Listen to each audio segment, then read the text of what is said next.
Welcome. In this video we are going to learn DotDotPwn information gathering tool in Linux. It's a very flexible, intelligent fuzzer to discover traversal directory vulnerabilities in software such as HTTP, FTP, TFTP, servers, web platforms such as CMSS, ERPS, blogs, etc. Also, it has protocol-independent module to send desired payload to the host and port specified on the other hand. It also could be used in scripting way using stdout module. It's written in Perl programming language and can be run either under Unix or Windows platform. It's the first Mexican tool included in Backtrack Linux, which is nowadays improved version is called as Linux, which we are using. Fuzzing module supported in the version HTTP, HTTP URL, FTP, TFTP, payload, stdout. Let's open up terminal and type .pwn.pl. Here you can see that basic syntax .pwn.pl -m module -h host options.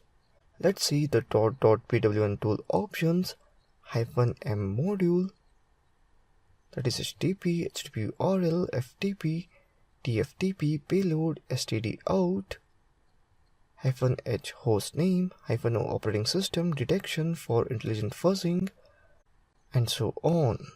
Use the HTTP scan module, that is -m HTTP against a host, that is -h 172.217.26.174 is a Google IP address using the get method, that is -m get.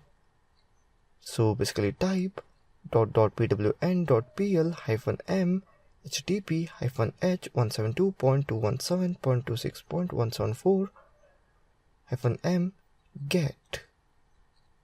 Here you can see that the target information, host name 172.217.26.174, protocol HTTP, port 80. Here we can see that it is testing with different directory traversal fuzzer. If HTTP status is 404 not found the directory, here I am using google.com. This will traversal test with total 19,680. So that's it in this video on .pwn information gathering tool. Thank you for watching this video.